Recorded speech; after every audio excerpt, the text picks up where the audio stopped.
लेकिन जो बिल्कुल भी एक्सपेक्टेड नहीं था वो ये कि पुल के ट्रैफिक में एक रेस्क्यू वैन भी फंसी पड़ी थी और जोर जोर से इमरजेंसी सायरन बजा रही थी। तो वैन वाले ने बताया कि महावीर कोलियरी माइन में बहुत बड़ा कांड हो गया है और 65 मजदूर बेचारे अंडरग्राउंड माइन में ही फंस गए हैं। आप बिलीव नहीं करोगे कि हर एक मिनट में 23,000 लीटर पानी बाहर निकाला जा रहा था। तो यहाँ पर है वो दूसरी वाली कोल सीम जिसका नाम है नारायणपुरी सीम और 12 और 13 नवंबर की रात इस नारायणपुरी सीम में ही हादसा हुआ था। और दूसरी बात ये कि 8 घंटे की शिफ्ट लगातार होती है, नीचे कोई सिगरेट बीड़ी भी नहीं पी सकते। As a result of this ऊपर वाली सीम से बाढ़ की तरह पानी आने लगा। तो ये मिनिस्टर जसवंत सर को बोलता है कि ये क्या फालतू चिड़िया का घोंसला बनाने में लगे हुए हो, इससे कोई मजदूरों की जानवान नहीं बचने वाली। तो लास्ट में उस काली गुफा में अकेला बचा तो सिर्फ ये एक बहादुर सरदार।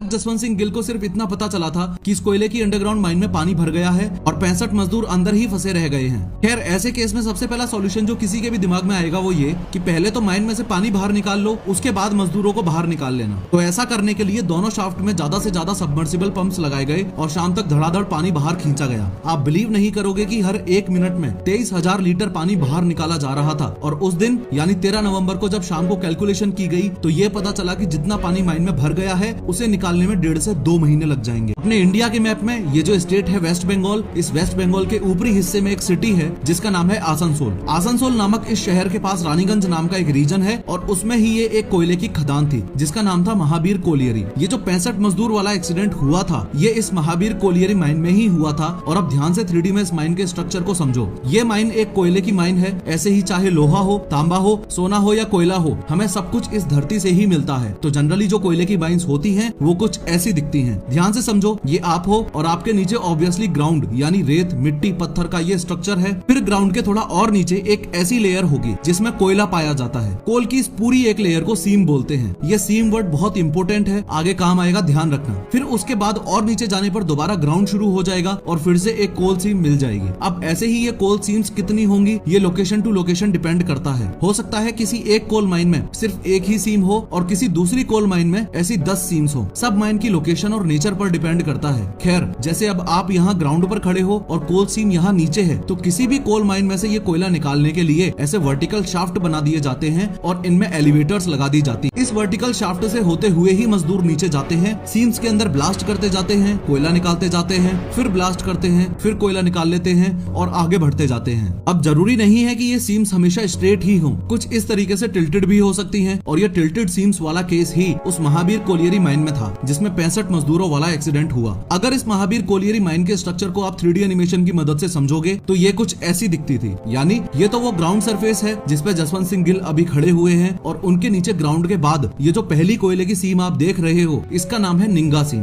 ये वो सीम थी जिसमें कई साल पहले काम हो चुका था, यहाँ से कोयला निकाला जा चुका था। ये काफी लंबे समय से खाली पड़ी हुई थी और सबवेल वाटर, फ्लड वाटर और बारिश का पानी यहाँ पर ऑलरेडी भर चुका था। 3D एनिमेशन की मदद से किसी भी कॉन्सेप्ट को समझना कितना आसान है ये जस्ट अभी आपने नोट। नीचे अगर चले जाएं तो यहाँ पर है वो दूसरी वाली कोल सीम जिसका नाम है नारायणपुरी सीम और 12 और 13 नवंबर की रात इस नारायणपुरी सीम में ही हादसा हुआ। अब 12 नवंबर की रात 12 बजे हुआ ये कि 232 वर्कर्स दोनों शाफ्ट की मदद से नारायणपुरी कोल सीम में जाने लगते हैं। आगे बढ़ने से पहले अंडरग्राउंड कोल माइनिंग के बारे में आपको 2 बातें अच्छे से पता होनी चाहिए। पहली तो ये कि यहाँ 24 घंटे काम चलता है, 8-8 घंटे की 3 शिफ्ट होती है, सुबह 8 से 4, फिर 4 से रात के 12 बजे तक और फिर 12 बजे से सुबह 8 बजे तक। तो ये 232 वर्कर्स रात की 12 से 8 वाली शिफ्ट में नीचे गए थे। और दूसरी बात ये कि 8 घंटे की शिफ्ट लगातार होती है, नीचे कोई सिगरेट बीड़ी भी नहीं पी सकते क्योंकि CH4 एमिशंस की वजह से अंदर कोल माइन में आग लगने का डर रहता है। खैर 12 और 13 नवंबर की उस खतरनाक रात को 12 से 4 बजे तक सब कुछ ठीक चल रहा था, लेकिन उन्हीं 232 वर्कर्स में से किसी वर्कर ने लापरवाही के कारण या किसी लालच में आकर उस एरिया में ब्लास्ट कर दिया जहां निंगा कोल सीम के शाफ्ट की रीच थी। यानी जिस जगह वो 60 फीट डायमीटर की मार्किंग थी कि उसके अंदर ब्लास्ट नहीं करना है। As a result of this ऊपर वाली सीम से बाढ़ की तरह पानी आने लगा। यहाँ समझने वाली बात ये भी है कि कोल माइंस एरिया वाइज काफी बड़ी होती हैं, तो सब मजदूर एक जगह काम नहीं कर रहे होते, हर कोई अलग अलग जगह फैला हुआ होता है। तो पानी आते ही हड़कंप मच गया। जो 161 लोग शाफ्ट के पास काम कर रहे थे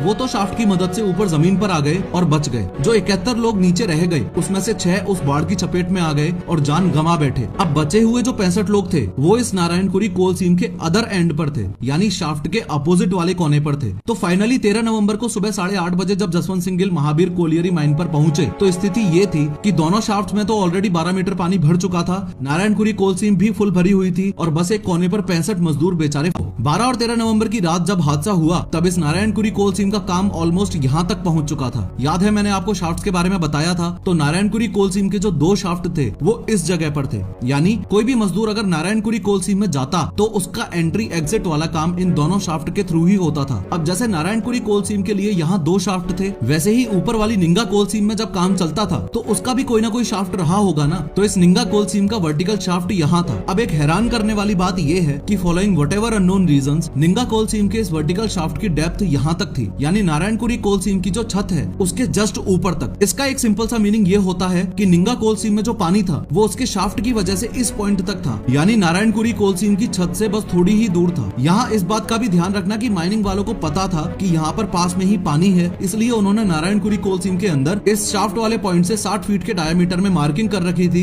कि इस जगह पर कोई भी ब्लास्टिंग नहीं की जानी चाहिए। अब माइन के ऊपर यहाँ पर धड़ाधड़ पॉसिबल सॉल्यूशंस पर चर्चाएं चलने लगी थी। सबसे पहले सॉल्यूशन के बारे में हम बात कर चुके हैं, सबमर्सिबल पंप्स की हेल्प से पानी बाहर निकाले। दूसरा सॉल्यूशन ये सोचा गया कि जिस लोकेशन पर मजदूर फंसे पड़े हैं उसी जगह एक नया शाफ्ट बना दिया जाए, तो उसकी भी कैलकुलेशन करने पर यह पता लगा कि कम से कम 6 महीने लगेंगे और तब तक मजदूर जिंदा नहीं बच पाएंगे। तीसरा सॉल्यूशन ये सोचा गया कि ऊपर वाली निंगा कोल सीम का जो शाफ्ट ब्लास्ट हो गया है वहीं से नीचे जाया जाए और मजदूरों को निकाल के बाद जसवंत सिंह गिल जो कि IIT ISM धनबाद से पढ़े हुए रियली टैलेंटेड माइनिंग इंजीनियर थे, उन्होंने अपना आइडिया बताया कि क्यों ना जमीन से लेके मजदूरों तक 22 इंच का छोटा सा बोरहोल किया जाए, उसमें एक कैप्सूल को डाला जाए और उसके थ्रू बंदों को बाहर निकाला जाए। चूंकि ऐसा कुछ इतिहास में आज से पहले कभी नहीं हुआ था, इसलिए जैसे ही ये आइडिया लोगों ने सुना तो सौतेली सास की तरह मुंह बनाने लगे, आनाकानी करने लगे और 95% मौजूद लोग इस आइडिया से असहमत थे। लोगों की असहमति के बाद भी जसवंत सिंह गिल ने लोगों को बोला, तुम जो कर रहे हो करते रहो, मुझे जो आइडिया सही लग रहा है मैं उस पर काम करूंगा और तुम्हारे रेस्क्यू प्रोसेस में इस कैप्सूल वाले आइडिया का कोई इंटरफेरेंस नहीं है, so it should not be a problem to anyone. फिर जसवंत सिंह गिल वर्कशॉप में गए और वर्कर से स्टील का कैप्सूल बनवाना शुरू किया। चूंकि ऐसा कुछ पहले नहीं हुआ था और ये न्यू आइडिया था, इसलिए कैप्सूल बनाते वक्त सब ट्रायल एंड एरर वाला सीन चल रहा था। सबसे पहले कैप्सूल रॉड का था और कुछ ऐसा निकल कर हो गई थी। इन्हीं लोगों में से एक था ये बंगाल का मिनिस्टर जो जसवंत सिंह गिल एकदम खिलाफ था। कैप्सूल प्रिपेयर होकर जैसे ही बोरहोल के पास लाई गई तो ये मिनिस्टर जसवंत सर को बोलता है कि ये क्या फालतू चिड़िया का घोंसला बनाने में लगे हुए हो, इससे कोई मजदूरों की जानवान नहीं बचने वाली। रिस्पांस में जसवंत सर ने कैप्सूल को खड़ा करवाया और मिनिस्टर को बताया कि बूट और पगड़ी को मिलाकर मैं 6 फुट 2 इंच का हूँ और 95 किलो का हूँ और इस बात की गारंटी है कि नीचे फंसे हुए 65 मजदूरों में से ना ही तो कोई मेरे से लंबा है और ना ही कोई मेरे से मोटा है, तो अगर मैं इस कैप्सूल में घुस सकता हूँ तो इस कैप्सूल के थ्रू उन 65 लोगों की जान भी बचाई जा सकती है। इतना सब समझने के बाद भी उस मिनिस्टर को ये सब बकवास लग रहा था। उसने उस समय के वेस्ट बंगाल के चीफ मिनिस्टर श्री ज्योति बसु को कॉल लगाया और बोला कि सर कोई और सुझाव सोचना पड़ेगा, ये सरदार तो कोई चिड़िया का घोंसला बनाने में लगा हुआ है जिससे कोई जान नहीं बचने वाली। खैर फाइनली सब कुछ रेडी होने के बाद 15 और 16 नवंबर की रात को 2:35 पर जसवंत सिंह गिल कैप्सूल के थ्रू नीचे गए। मैं कैप्सूल को ट्रांसपेरेंट करके दिखाऊं तो उनकी पोजीशन कुछ इस प्रकार थी, लेफ्ट हैंड में टॉर्च थी और राइट हैंड में हथौड़ा था। ये हथौड़ा जमीन पर मौजूद लोगों को सिग्नल देने के लिए था, एक बार मारने की आवाज आए तो मतलब रुक जाओ, 2 बार मारने की आवाज आए तो कैप्सूल को नीचे जाने दो और 3 बार मारने की आवाज आए तो ऊपर खींचो। नीचे पहुंचते ही सबसे पहले तो जसवंत सिंह गिल ने आगे जो बंदा मिला उसको पकड़ के कैप्सूल के अंदर डाला और तुरंत ऊपर भेज दिया। पानी की वजह से ये जो 22 इंच वाला बोरहोल है उसके कोलैप्स करने के चांसेस भी थे। खैर ये बोरहोल कोलैप्स ना करे उसके लिए जसवंत सिंह गिल ने 2 मेजर स्टेप्स और लिए थे। सबसे पहला तो ये कि पावर स्टेशंस को बता दिया गया था कि कोई भी सिचुएशन हो इस एरिया की बिजली नहीं कटनी चाहिए, ताकि दोनों शाफ्ट में से सबमर्सिबल पंप के थ्रू जो पानी खींचा जा रहा है वो लगातार निकलता रहे और मजदूरों के पास तक पानी ना पहुंच पाए। उसके अलावा दूसरा मेजर स्टेप ये लिया था कि रेलवे वालों को सूचित कर दिया गया था कि बोरहोल के पास जो रेलवे ट्रैक है वहाँ से 20 किलोमीटर पर आवर से ज्यादा की स्पीड में कोई भी ट्रेन नहीं निकलनी चाहिए, वरना बोरहोल के कोलैप्स होने के चांसेस रहेंगे। कैप्सूल नीचे पहुंचने के बाद ये भी एक बहुत बड़ा सवाल था कि सबसे पहले कौन जाएगा और सबसे लास्ट में यानी 65वें नंबर पर कौन जाएगा, क्योंकि यहाँ कभी भी पानी भर सकता था, कभी भी बोरहोल कोलैप्स कर सकता था और कभी भी जान जा सकती थी। तो जो लोग इंजर्ड थे